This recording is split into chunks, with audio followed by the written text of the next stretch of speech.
అడుగుతారంటే ఒక చీర కొనివ్వు, ఒక బంగారు కొనివ్వు అని అడుగుతారు. కానీ వేమిరెడ్డి ప్రశాంత్ రెడ్డి గారు ఏమడిగారు తెలుసా? ఆయన నాకు ఒక ఎమ్మెల్యే సీటు కొనివ్వమని అడిగారు. పాపం ఎమ్మెల్యే సీటే కదా కొనిచ్చేద్దామని ఆయన అనుకున్నారు. అక్కడ చూస్తే నెల్లూరులో కుదరకపోయేసరికి చంద్రబాబు అయితే చౌకగా ఈ సీట్ ఆయనకి అమ్మేశాడు. కాబట్టి చంద్రబాబు గారి యొక్క నైజాన్ని చూడండి. ఈ ఊర్లో తెలుగుదేశం జెండా మోసిన వాళ్ళకి ఆమె తెలుసా? వాళ్ళకి కూడా తెలియదు.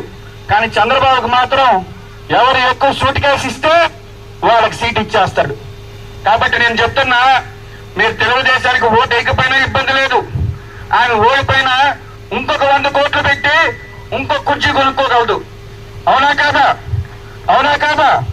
అదే వైఎస్ఆర్ కాంగ్రెస్ పార్టీకి సంబంధించి ప్రసన్న కుమార్ రెడ్డి గారు అభ్యర్థిగా ఉన్నారు. ప్రసన్న కుమార్ రెడ్డి ఈ నియోజకవర్గానికి 6 సార్లు ఎమ్మెల్యేగా పనిచేశారు, గతంలో మంత్రిగా పనిచేశారు. ఈ రోజు ఈ నియోజకవర్గం జరుగుతుంటే ఇచ్చిన ఏ ఒక్క హామీ, కాలనీలో చూస్తే సైడ్ కాలువలు ఉంటే రోడ్లుంటే సైడ్ కాలువలు ఉండవు. గిరిజన కాలనీలో ఇళ్లుండవు, తాగేదానికి నీళ్లుండవు.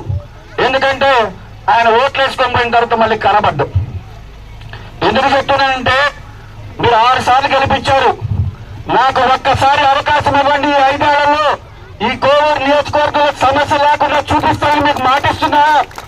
ఎందుకంటే అవి చూస్తే ఇంకొక దగ్గరపై ఇంకో 100-200 కోట్లు పెట్టి రాజ్యసభను కొనుక్కోగలదేమో, కానీ నాకు ఆ శక్తి లేదు.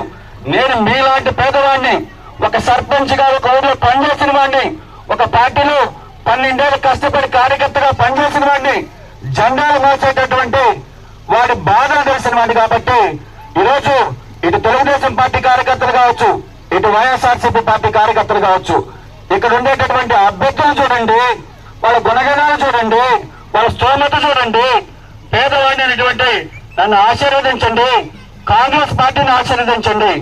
ఈరోజు ఎంపీ అభ్యర్థిగా మీ ముందుకు కొప్పుల రాజు గారిని వచ్చారమ్మా. ఎమ్మెల్యేగా నేను, ఎమ్మెల్యేగా కొప్పుల రాజు గారు కాంగ్రెస్ పార్టీ తరఫున. కొప్పుల రాజు గారు ఎవరంటే, ఈ జిల్లాలో గతంలో కలెక్టర్గా 4 సంవత్సరాలు పనిచేశాడు. ఆయన పనిచేసిన తర్వాత అప్పట్లో మీకు గుర్తుందో లేదో, ఈ యొక్క బడుగు బలహీన వర్గాల దళిత కాలనీలో చదవలేదని రాత్రి బడిని ప్రారంభించి ప్రతి వాడు సంతకం నేర్చుకోవాలని ప్రయత్నం చేసినటువంటి ఆ కలెక్టర్ గారు ఈ రోజు కాంగ్రెస్ పార్టీ తరఫున ఇక్కడ ఎంపీ అభ్యర్థిగా పోటీ చేస్తున్నారు. కాబట్టి మీ విలువైనటువంటి ఓటును రేపొద్దున అందరూ వస్తారు. తెలుగుదేశం వాళ్ళు వస్తారు, వైసీపీ వాళ్ళు వస్తారు. నాకు తెలిసినంత వరకు వాళ్ళిద్దరూ ఒకటే. ఈరోజు ఎలక్షన్ అప్పుడు డ్రామాలు, రేపొద్దున మళ్ళీ అన్నా చెల్లెళ్ళు ఒకటైపోతారు, అన్నా తమ్ముళ్ళు ఒకటైపోతారు, మనల్ని గాలి కుదిరేస్తారు.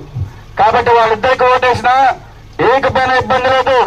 ఇచ్చినటువంటి 4 రూపాయలు మీ సొమ్ము, మీ ద్వారా ఓట్లు ఎంచుకున్న తర్వాత సంపాదించినటువంటి అవినీతి సొమ్ము తెచ్చి మళ్ళీ మీకు పంచుతారు. కాబట్టి డబ్బుకు మనం అమ్ముడుపోయేటటువంటి నియోజకవర్గం కోవూరు నియోజకవర్గం కాదు. ఈ మాట ఎందుకు చెప్తున్నానంటే, ఒక గిరిజన మహిళకి చిరంజీవి గతంలో తుపాకుల ముందమ్మకి సీట్ ఇస్తే ఈ నియోజకవర్గంలో 30,000 ఓట్లు ఒక గిరిజన మహిళకి వేసినటువంటి నియోజకవర్గం ఇది. కాబట్టి ఈరోజు తెలుగుదేశం ప్రభుత్వంలో వైసీపీ వాళ్ళు, తెలుగుదేశం వాళ్ళు వచ్చి సూట్ కేసులు ఇస్తే అమ్ముడుపోయేటటువంటి అటువంటి వ్యక్తులు కోవూరు నియోజకవర్గ ఓటరు కాదనేటటువంటి నమ్మకంతో ఈ రోజు నేను మీ ఇంటి బిడ్డగా మీ ముందుకు వస్తున్నా. నన్ను ఆశీర్వదించండి, శర్మలమ్మ గారిని ఆశీర్వదించండి, కొప్పుల రాజు గారిని ఆశీర్వదించండి. రాహుల్ గాంధీ గారు, ఇందిరాగాంధీ కుటుంబం ఈ దేశం కోసం ఎంతో చేసింది. రాజీవ్ గాంధీని పొట్టను పెట్టుకున్నారు, ఇందిరాగాంధీని పొట్టను పెట్టుకున్నారు. అయినా ఆ కుటుంబం ఈ రోజుకి కూడా పేదవాళ్ళ కోసం పని చేస్తానే ఉంది.